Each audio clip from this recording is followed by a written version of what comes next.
Kama obéir ça utata kupurifier hata. Si tu n'es pas obéissant, la parole ne peut jamais te purifier. Je crois que c'est dans 1 Pierre. Naamini mu Petro wa kwanza. Je ne me trompe pas. Kama si danganyike Petro. Et on termine par là. Namalizia pale. 1 Pierre chapitre 1 le verset 22. Petro wa kwanza sura ya kwanza mstari wa 12. Ayant purifié vos âmes en obéissant à la vérité. Pas en écoutant la vérité. Pas en écoutant la vérité. Mais en obéissant. Il y a des gens qui viennent ici, qui écoutent la vérité, qui refusent d'obéir, mais ils ne sont pas purifiés. Mais quand vous obéissez, ça fait partie de la purification. Quand la vérité t'apporte pas un mensonge, on obéit. C'est la purification de l'âme. Mais quand un mensonge est prêché, on obéir, ça suit votre âme. C'est une étape pénible. Nous avons maintenant être agréable, pas être sauvé. Tout est déjà sauvé. Nous voulons être agréables. Avec tes insultes là. Est-ce que vous êtes agréable devant Dieu? Es-tu agréable mbele ya Mungu? La plupart ne furent point agréables. Toi aussi tu es dans ces groupes. Sors de là. Que le Seigneur vous bénisse. Bwana amibariki. Et on va continuer. Na tutaendelea. Je remets le service au pasteur Eugène. Narudisha kazi kwa pastor Eugène. Mwimbo mfupi.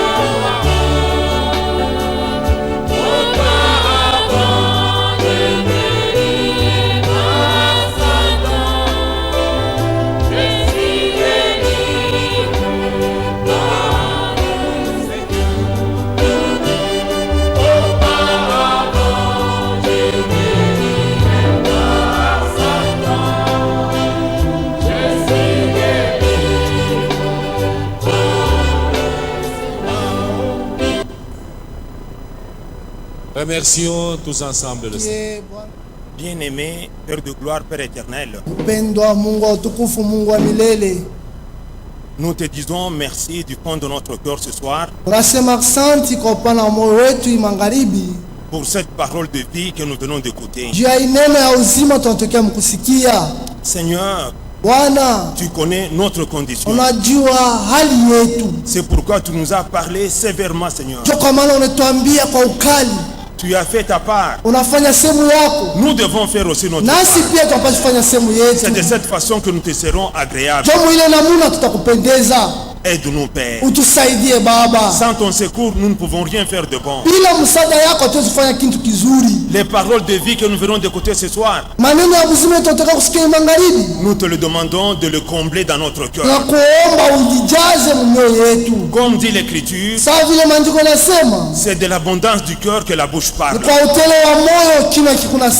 Nous voudrions, quand nous parlons, Seigneur, que ne soit que ta parole. Même dans notre agissement, que nous puissions refléter les paroles que nous écoutons. Seigneur, c'est dans ce moment-là que nous te serons agréables. Que nous te soyons totalement soumis. Croyons que tu nous aideras. Car sans ton secours, nous ne pouvons rien faire. Nous te disons merci. Merci pour cette mise en garde sévère. Bénis notre pasteur. Bénis son ministère. Il est en route pour le deuxième service. Protège-le. Utilise-le puissamment à ce deuxième service. Permets, Seigneur, que toutes ces paroles que nous avons entendues puissent remonter dans notre cœur et que nous soyons capables de vivre cela. Bénis le conseil de l'église. Bénis tous les ministres enseignants. Bénis toutes mes soeurs. Bénis tous mes frères. Maintenant que nous allons quitter ta présence, rentrer à la maison, accompagne chacun d'entre nous. Merci. Nous te le demandons ici avec foi. Au nom de notre Seigneur et Sauveur Jésus-Christ. Amen.